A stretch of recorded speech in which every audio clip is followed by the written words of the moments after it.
Awadle Nkosi Embono, kunento engididayo la. Kanti mawuzele wembethu wembula kangaki? Wembula kanye noma wembula kabili? Khona sebembula kwesithathu, angi-understand mina. Hlobo mfowethu. Yadle kuva. Ukwembula kukodwa. Hayibo. Kanjani manje? Angithi ukhuluma ngokuzala wembethe. Ya. Wembula kanye. Awembule kwesibili. Uma kuwukuthi ubona abantu sebembule kwesibili, ukhomba ukuthi inkinga leyo. Okusho ukuthi umuntu owayemenzela ingubo, mhlasimpe ngesimbhleme umuntu owamenzela ingubo kwayena wembule endaweni errong. Ngoba khonto efuna sibuke ehlomo kama ngabe wezalo wembethe. Uhlukile awufani nabanye abantu. Okuqala lokho. Futhi umuntu onenhlahla kwesibili lokho. Kuyashiyana ukuthi wena inhlahla yakho noma umsebenzi owunikeziwe okumele usebenze uhlobo luni. Akubona bonke abantu mhlawumbe banikeze ukuthi bebe abathandazi. Abanye banikeze mhlawumbe ukuthi bothenga imfuyo nje befike iqhwa imfuyo bavume ngoba vele bazala bembethe. Ingakho uze kushiwo hlungu makuthiwa hawuthula umsebenzi wokuthi ekwazala wembethe ingoba usuke unenhlahla umuntu wenhlahla. Ayikhethelekile ke lo muntu omuntu.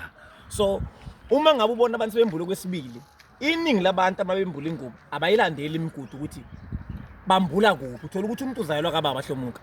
Uzayelwa ekhaya konina njalo uyinikezwe ekhaya konina inhlahla. Ngesimo sokukhuliswa noma sabazali bakhe akhuliswe kuphi kababa azabe emdala. Bese hlomuka mase ekhulile bese eqala iprocess yokuthi manje kunento azilungisayo zempilo zimxaka mhlawumbe kuvela indaba ukuthi uzalwe embethe. Bese efuna ukumbulela kwababa.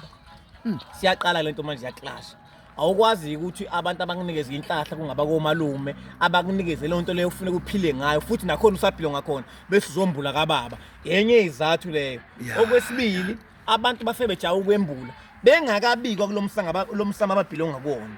Kumele hlomuka ingane phela lapha mangabe izelwe isikhulile ibe newahlala esibhilo ngakhona makuthi la komalume ngene esandleni sokunxele hlomuka. Ibikwe ngaphambi ukuthi wembule. Ala ube nesiphandle sosifaka salapho obhilo ngakhona emsamo uthiwa nansi ingane ngoba angeke ukwazi ukuqhamuka usuwembula ingubo ungazi usifaka. Ingakho clasha phela. Abaqale baziswe ngawe eqala noma bekubona kodwa abaqale bese ubikwe lapho bani wehlukile hlomuka uyafana nomuntu othothi ingane yamawele abantu abamakhosi laba bahlukile abangafani nabanye abantu. So iprocess yakhona yokwenziwa ingafani ezinye ingane. Hlomuka ukwembula kukodwa. Kuphela abantu bakwenza ngendlela yokuthi abakulandeli ngesikhudu ukuthi kahle ngoba ngembula nje ngembulela kababa kodwa ngiphilwe ngamalume ngokomthetho futhi ngabe ngembula ngobani kwamalume kahle. So inhlahla besiyaclasha ke kumuntu uthola ukuthi usekuphinde kwesibili still nakhona futhi obekuphinde kwesibili akayenzi lembuzo ukuthi uyabikwa lapho ukuthi nathi ingane la ekhaya. Ileyo nto ngoba ukwazi uqhamuka usuwembula ungakazi usifaka isiphandla.